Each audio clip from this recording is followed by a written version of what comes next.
Hi ಎಲ್ಲರಿಗೂ ನಮಸ್ಕಾರ. ಇವತ್ತು ನಾವು ಸಂಕ್ರಾಂತಿ ಹಬ್ಬಕ್ಕೆ ವಿಶೇಷವಾದ ಎಲ್ಲರಿಗೂ ಇಷ್ಟವಾಗುವ ಎಳ್ಳು ಬೆಲ್ಲ ಮಿಶ್ರಣವನ್ನು ಮನೆಯಲ್ಲಿಯೇ ಸುಲಭವಾಗಿ ಮಾಡುವುದು ಹೇಗೆ ಅಂತ ಹೇಳಿ ನೋಡ್ಕೊಂಬರೋಣ. ಮೊದಲಿಗೆ ತಾಜಾ ಕೊಬ್ಬರಿಯನ್ನು ತಗೊಂಡು ಈ ರೀತಿ ಮೇಲ್ಗಡೆ ಇರುವಂತಹ ಕಪ್ಪು ಭಾಗವನ್ನೆಲ್ಲ ಚೆನ್ನಾಗಿ ಈ ರೀತಿ ತೆಂಗಿನಕಾಯಿ ತುರಿಯೋದ್ರಿಂದ ತುರಿದು ತೆಗೆಯೋಣ. ನೋಡಿ, ಈ ರೀತಿ ಚೆನ್ನಾಗಿ ತುರಿದಿಟ್ಕೊಳ್ಳೋಣ. ಇದನ್ನೆಲ್ಲ ಇವಾಗ ಸಣ್ಣ ಸಣ್ಣ ಪೀಸ್ಗಳಾಗಿ ಕಟ್ ಮಾಡ್ಕೋಬೇಕು. ನಮಗೆ ಎಷ್ಟು ಸಾಧ್ಯ ಆಗುತ್ತೋ ಅಷ್ಟು ಸಣ್ಣದಾಗಿ ಕಟ್ ಮಾಡ್ಕೋಬೇಕು. ಕೊಬ್ಬರಿ ಮತ್ತು ಬೆಲ್ಲನ ಕಟ್ ಮಾಡಿದ್ಮೇಲೆ 1-2 ದಿವಸ ಬಿಸಿಲಲ್ಲಿ ಇಡೋದನ್ನು ಮರಿಬೇಡಿ.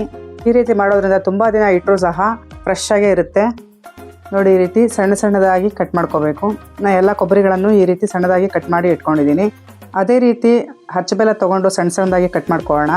ನಾವು ಬೆಲ್ಲ ಮಾತ್ರನೇ ತೊಗೋಬೇಕು. ನಾವು ಮುದ್ದೆ ಬೆಲ್ಲ ತೊಗೊಂಡ್ರೆ ಅದು ಪೀಸ್ಗಳಾಗಿ ಕಟ್ ಮಾಡೋದಕ್ಕೆ ಬರೋದಿಲ್ಲ. ಅದಕ್ಕೋಸ್ಕರ ನಾನು ಇಲ್ಲಿ ಬೆಲ್ಲನ ತೊಗೊಂಡು ಈ ರೀತಿ ಸಣ್ಣ ಸಣ್ಣದಾಗಿ ಕಟ್ ಮಾಡಿ ಇಟ್ಕೊಂಡಿದ್ದೀನಿ. ನಾನಿಲ್ಲಿ 1 ಬಟ್ಲಷ್ಟು ಕಡಲೆಕಾಯಿ ಬೀಜ, 1 ಬಟ್ಲಷ್ಟು ಬೆಲ್ಲ, 1 ಬಟ್ಲಷ್ಟು ಹುರ್ಗಡ್ಲೆ, 1 ಬಟ್ಲಷ್ಟು ಕೊಬ್ಬರಿ, ಹಾಗೆ 3/4 ಬಟ್ಲಷ್ಟು ಎಳ್ಳು ತೊಗೊಂಡಿದ್ದೀನಿ.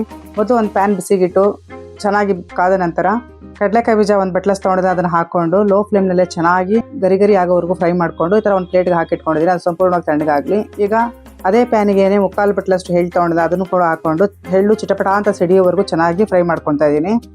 ಕಡಲೆಕಾಯಿ ಬೀಜ ಸಂಪೂರ್ಣವಾಗಿ ತಣ್ಣಗಾದ ಮೇಲೆ ಕೈಯಿಂದ ಈ ರೀತಿ ಉಜ್ಜಿ ಸಿಪ್ಪೆನ ತೆಗೆದು ನೀಟಾಗಿ ರೆಡಿ ಮಾಡಿ ಇಟ್ಕೊಂಡಿದ್ದೀನಿ. ಈಗ ಒಂದು ಮಿಕ್ಸಿಂಗ್ ಬೌಲ್ ತೊಗೊಂಡಿದ್ದೀನಿ. ಮಿಕ್ಸಿಂಗ್ ಬೌಲ್ಗೆ ಫಸ್ಟು ಕಡಲೆಕಾಯಿ ಬೀಜ ಹಾಕ್ಕೊತಾ ಇದ್ದೀನಿ, 1 ಬೌಲಷ್ಟು. ಹೆಚ್ಚಿದಂತಹ ಬೆಲ್ಲ, ಹೆಚ್ಚಿದಂತಹ ಕೊಬ್ಬರಿ, ಹಾಗೆ ಹುರ್ಗಡ್ಲೆ 1 ಬಟ್ಲು, ಹುರಿದಿಟ್ಟಂತಹ ಎಳ್ಳು ಎಲ್ಲನೂ ಹಾಕ್ಕೊಂಡು ಚೆನ್ನಾಗಿ ಮಿಕ್ಸ್ ಮಾಡ್ಕೊಳ್ಳಿ. ಇಷ್ಟೇ ಸ್ನೇಹಿತರೆ, ಅಂಗಡಿನ ತರೋಬಂದು ಮನೆಯಲ್ಲಿಯೇ ಸುಲಭವಾಗಿ ಮಾಡ್ಕೋಬಹುದು. ಸಂಕ್ರಾಂತಿ ಹಬ್ಬದ ಸ್ಪೆಷಲ್ ಎಳ್ಳು ಬೆಲ್ಲದ ಮಿಶ್ರಣ ರೆಡಿಯಾಗಿದೆ. ಜಿಪ್ಲಾಕ್ ಕವರ್ ಅಲ್ಲಿ ತುಂಬಿ ಈ ರೀತಿ ಟೈಟ್ ಆಗಿ ಪ್ರೆಸ್ ಮಾಡಿದ್ರೆ ಪರ್ಫೆಕ್ಟ್ ಎಳ್ಳು ಬೆಲ್ಲದ ಪ್ಯಾಕೆಟ್ ರೆಡಿ.